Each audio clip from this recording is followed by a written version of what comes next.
at the end of the day, otherwise there's no point in really doing this. I'm just showing off in foam otherwise. Yeah, just have fun. That's the main. If you're not having fun, then why do it? That's it. And if people tell you, you know, don't do it, screw them. It's just you're having fun. Basically, be the best character that you're currently dressing up as you possibly can be. Because if someone tells you, like, if you're out and about in real life and someone says to you, you can't be you tell them to go away. So when you're in cosplay, you're that person. Be that character and just have fun with it. That's what I do. I'm deep down inside, I do like to have fun with things. I have what's called resting bitch face. So it means that, yeah, I do tend to go for villainous characters more, but being bad can be good as well, and you can have a lot of fun playing with that character. I've always enjoyed silly characters because I've always been a very hyperactive, go-lucky person. So obviously sometimes I bring people in because they're like, wow, you have so much energy, you have so much passion. I think I might join in on this. And I'm like, yeah, come on in, we're all up here. I'm not the smallest of people inside this armor. So when I looked to try and buy one, it was kind of, someone my size and lycra is not a good idea. So I thought I'll make something out of foam, and it kind of snowballed. It's just, I'm a bit of a diva. And you might not have noticed, I'm very demure, but I love being center stage sometimes. So being able to kind of burst onto the scene and a bit like Kaz, have a kind of, or attempt to have that kind of infectious sort of fun. And like, especially when you see someone that's a little bit shy, but you know it's like, okay, they're on the cusp. If I say the right things, they'll join in and then end up having a great time. I was with the Blastoise because the Pokemon, you know, everybody loves Pokemon from being a child. And then I was going to work on some WoW characters because I was like, well, I'm into WoW.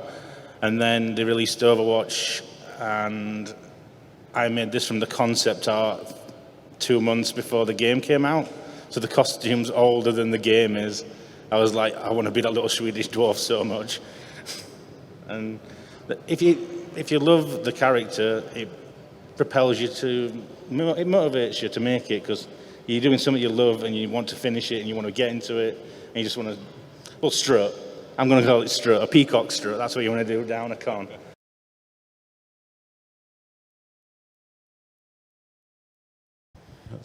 I mean, what motivates me is, like, it's always been everyone's reaction.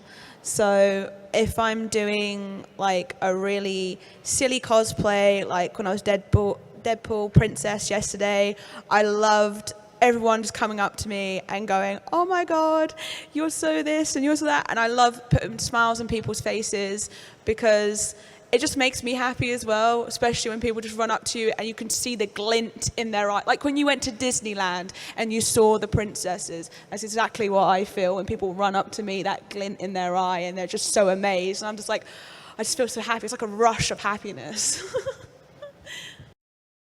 Well, I guess for me, yeah, it's a similar thing. You just sort of come across people, and I've done sometimes obscure cosplays as well, and my entire con day has been made by one person recognizing me without me having to tell them everything. And so that is a boost in and of itself. So is this a takeaway for everyone? If you see a cosplay that you enjoy, tell them. Absolutely. It can make such a difference to someone, because like I say, we've all been in that position where no one's paid attention, you feel glum. One person comes up and says, oh my gosh, this is so amazing. How did you make it? Where did you buy it? Whatever it is. And suddenly you kind of go, whoop, and the day's better. It's brighter.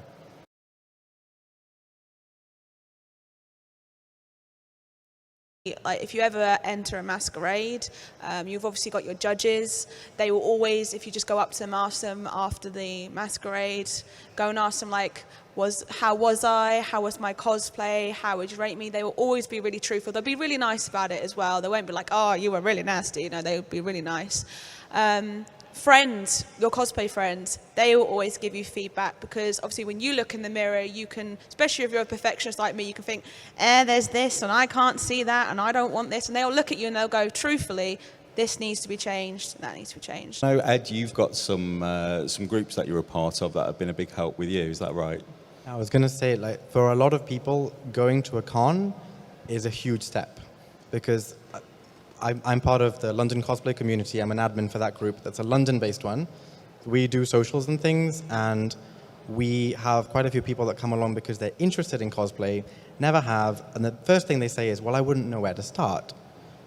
And then suddenly you kind of think, well, even though I've been cosplaying for only a few years here or there, I know about certain websites, or I know a friend that's good at wigs, or good at sewing, or great at foam armor. So I can start sort of directing and say, well, if you want to find out about Warbler, go over there, or spray painting, go over there. I know that maybe some of them here haven't quite had the best experiences with all online communities. Isn't that right? Do you want to? Yeah, online is. It's easy to sit behind a computer and criticize people when you yourself haven't gone up there, started anything, even attempted to go on a stage in front of people, and then you just start putting them down by basically trolling the comment section and just making them feel like they don't want to be part of it anymore. And if you took it to like a con and asked around, or gone to a meet, like a photo shoot outside, like there's Overwatchers like 2 o'clock outside every day, then people come across and they're like, oh, I'd love to start this, how can I start this? And it's like you give them information and then you're like, wow, that's amazing, how did you do that? And cosplayers share with each other, we don't keep secrets. It's like, look what I did it like this, you can do it too. So a friend of mine wanted to show his work colleague a picture of this, and found a Reddit page and was like, Dan, you should check this out. So I made the biggest mistake ever, and I read the comments. Never read the comments. And it wasn't even that it was positive overall, but the negative comments just really hit home. And I remember reading them, and I told another friend about it, and I was thinking of stopping doing it. And he just went, you're an idiot if you do. People can be negative purely from the fact that they don't know how they would go about making it, and it makes them feel inferior. So they try and get power by then trolling other people to make themselves feel better. So I've learned to just ignore it now. Yeah, very much so. People hiding behind that anonymity and their jealousy and envy really makes people be a word I'm not going to say on this stage, lest I get banned from MCM Comic Con. To be fair, I've found a way to deal with them, though. You just say, thank you very much. There is a slew of people backstage waiting to come on here for the masquerade. You're the performer of the group, really. What advice have you got for them waiting back there? I can see them. They're clearly bricking. Yeah, they're just sitting behind stage like, oh no. No, it's absolutely fine.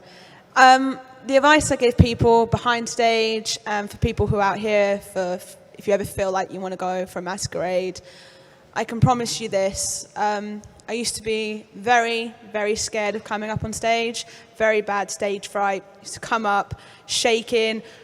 I made the mistake of doing a ballet skit and almost broke my ankle because I was shaking so much. But the people, as you know from out here watching us, you are looking at us thinking, that seems cool. I'd love to go up on stage doing that one day. Maybe not all of you, I don't want to speak for everybody, but the cosplayers back there, they're always thinking, oh, they might not like me, but I can promise you guys behind stage, everyone's going to love you. They're going to respect you for what you do because you have had the confidence to put your all and everything on the stage. And when I come up on stage, I learned to just give it my best. And I got such a rush of great feeling, especially when you guys clap us all off. It's amazing to hear those cheers. And these guys will appreciate it too. So if you're going to watch a masquerade, give them the biggest cheer because you will give them the most amazing confidence, and that is the main thing they need. Now, Tom, you've judged masquerades in the past. Is that something that you look for in the participants? Stage presence is a big thing. Using all of the stage and not just staying in one area. Interaction with the audience, getting them to do things. That's a big. Hi, audience. I'm interacting with you now. Oh, look at you waving back. Look at that, see? We've got lovely waves. Now they're having a better time and you're having a better time. That's the way to do it. Yeah, the performance is a big part of it. But even if you're just coming on and posing, own that pose. Make it your pose. Confidence and just own it, really. That's all I can say. Own who you are.